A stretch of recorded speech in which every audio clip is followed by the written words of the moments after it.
السلام عليكم ورحمة الله تعالى وبركاته حبيباتي الغاليات، واش راكم ملاح؟ ان شاء الله كامل تكونوا ملاح كيما راكم تشوفوا غالياتي. اليوم جبت لكم وصفة البيتزا البنات. شوفوا لي البنات البيتزا كيفاش خرجت، اون ديري شريتيها ما صنحتيهاش في الدار، تخرج ما شاء الله. لا عجبتكم الوصفة حبيباتي تبقى معايا لا فيديو بتعرفوا مراحل تحضير الوصفة وفرجة ممتع. نبداو بسم الله في المقادير. ما تنسوش البنات صلوا على النبي، اللهم صل وسلم على سيدنا ونبينا محمد صلى الله عليه وسلم. هنا البنات جبنا 4 كيسان فرينة البنات هذه الكمية تكفيكم 4 خبزات. اللي تحب تنقص نقص، اللي تحب تزيد. ملعقة سكر، ملعقة ماشي معمرة تاع خميرة فورية، خميرة تاع الخبز. درت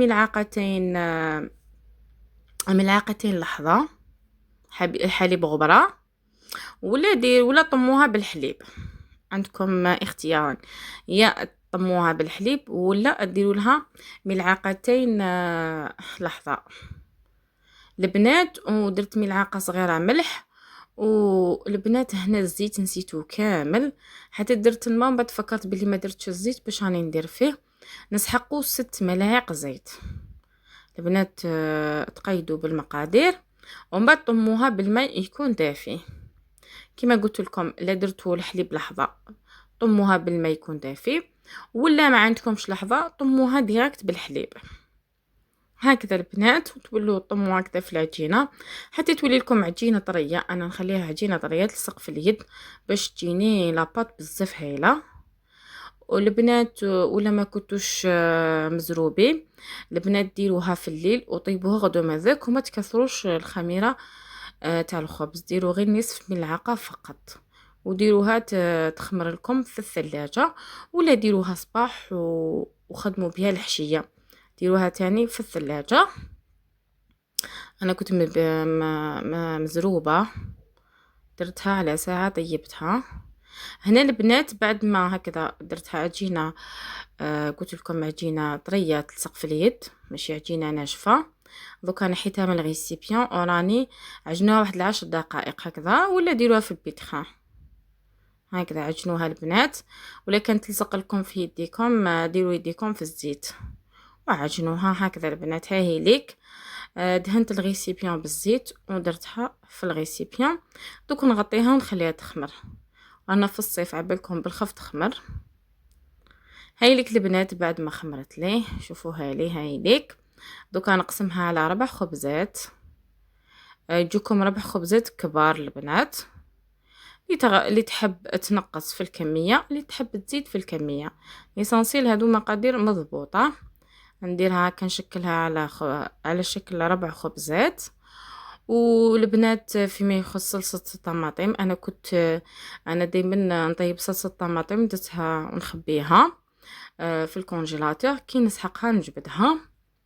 سي بغص اللي ما درتش معكم الوصفه تاع الصلصه ليسونسيال. الوصفه تاع الصلصه ديروا 4 حبات تاع طماطم، نصف حبه تاع بصل، 2 سنات ثوم، قلوهم كامل مع بعض، ومن بعد ديروا لهم قليل من الماء، خلوهم حتى طيب هذيك الطماطم وطحنوها وعطروها بالاعشاب العطريه زعتره وفلفل اسود هذا مكان، تطحنوها بالاشواغ ولا بالبرا.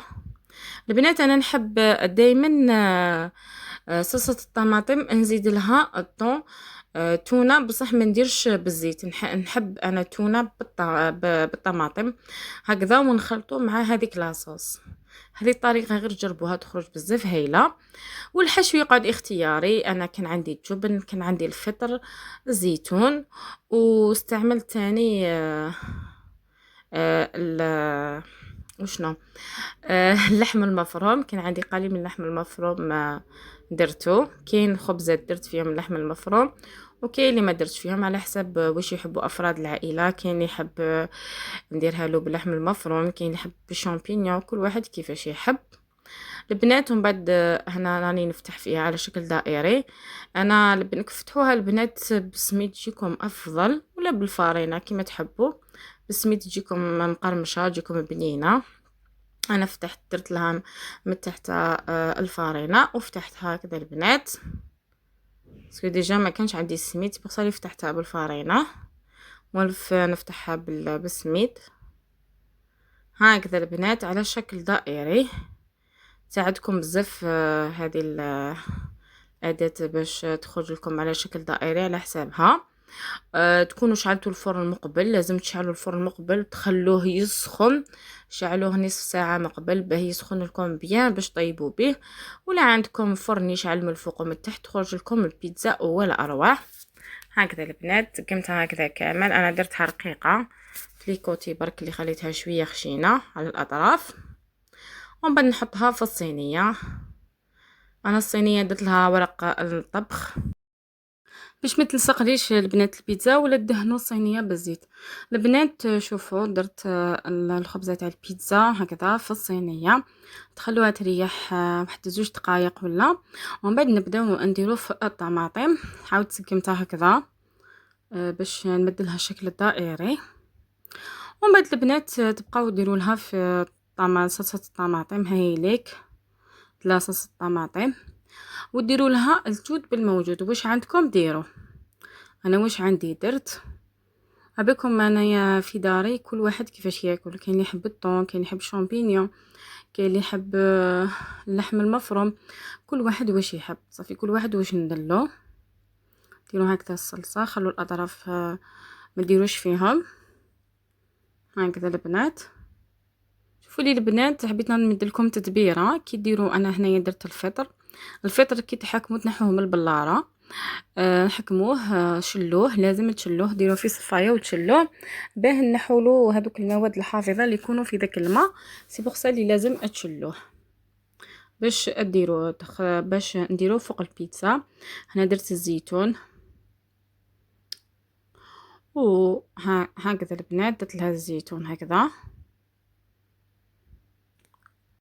البنات اللي لحقتوا هذه المرحله جبكم لا فيديو حبيباتي، ما تنسونيش بكومونتير شباب كيما نتوما، لايك للفيديو. حبيباتي اللي مش مشتركه في القناه نقول لك حبيبتي اشتركي في القناه باش يلحقك غير جديد ان شاء الله. البنات اللي موجود لكم فيديوهات ولا اروع، انتظروني في الوصفات القادمه ان شاء الله، نمد لكم غير جديد ان شاء الله. هنا البنات درت فخوماج هكذا، درت الفرomاج كامل هكذا. ومن بعد البنات انا كي نطيبها ونكمل نزيد لها ندير لها شيدار من الفوق. البنات طريقه الطي حاجه مهمه.